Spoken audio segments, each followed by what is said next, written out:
Celsius থেকে Fahrenheit নির্ণয় করার ক্ষেত্রে আমাদের সাধারণ ফ্লোচার্টটাই ব্যবহার করতে হবে।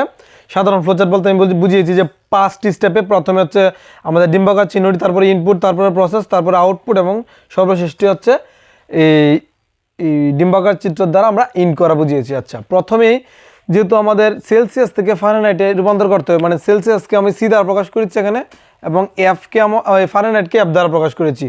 এটির ফ্লোচার্ট এবং অ্যালগরিদম উভয়ই করার চেষ্টা করব। সেক্ষেত্রে আমার একটা সূত্র গুরুত্বপূর্ণ, সেটা হচ্ছে আমি কনভার্ট করতে চাচ্ছি সি থেকে এফে, তাহলে আমাদের এফ এর সূত্রটা জানতে হবে। এফ এর সূত্রটা হচ্ছে এরকম যে সি এর সাথে গুণাকার রয়েছে আমাদের 9 এবং ভাগাকার রয়েছে 5 এবং যুগাকার রয়েছে 32। এই সূত্রটা মুখস্থ করতে হবে কনভার্টের ক্ষেত্রে। তাহলে প্রথমে লিখবো স্টার্ট, তারপরে লিখবো ইনপুট সি, যেহেতু আমি সি এর মানকে আমি এফ এ কনভার্ট করতে যাচ্ছি। তারপরে লিখবো আমি এফ এর যে সূত্রটা, এফ এর সূত্রটা কি, আমরা সি এর সাথে গুণাকারে রাখবো 9কে এবং ভাগাকারে রাখবো 5কে এবং যুগ আকারে রাখবো আমরা 32কে। আর প্রিন্টে আমরা লিখে নিব এফ, যেহেতু আমরা এফ এর মান প্রিন্ট করতে যাচ্ছি। আর সর্বশেষে লিখে দিব আমরা ইন্ড।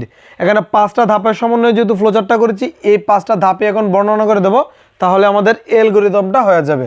তাহলে স্টার্ট এখানে লিখেছি, যার জন্য আমরা অ্যালগরিদম লিখবো। শুরু করি, সি এর মান ইনপুট করি, এখানে লিখবো সি এর মান ইনপুট করি। এখানে মেইন প্রসেসের কাজটা করা হয়েছে, মানে এফ এর মান নির্ণয় করা হয়েছে। তাহলে এফ এর পুরো সূত্রটা আমরা এখানে লিখবো। এফ এর পুরো সূত্র লেখার পরে শেষ দিকে লিখে দেবো নির্ণয় করি।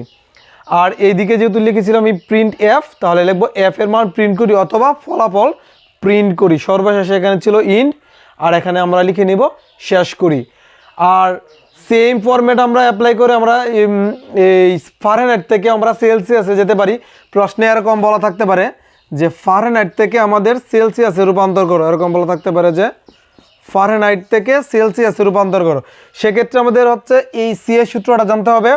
তাহলে কিন্তু আমাদের এখন ইনপুট আকারে কাজ করছে এফ, তাহলে ইনপুটে আমরা লিখবো এখানে এফ, আর এই জায়গায় আমরা সূত্রটাও চেঞ্জ করে নেব, যেহেতু আমরা সেলসিয়াসে কনভার্ট করব। তাহলে আমাদের সি এর সূত্র লিখতে হবে। সি এর সূত্রতে এরকম যে এফ থেকে আমাদের 32 বিয়োগ হয়েছে এবং গুণ আকারে রয়েছে 5 এবং ভাগ আকারে রয়েছে আমাদের 9। আর প্রিন্টে আমরা এখন এই সি দিব, কারণ আমাদের সিতে কনভার্ট করতে যাচ্ছি। আর এখানে ইন, তো ইনই থাকবে।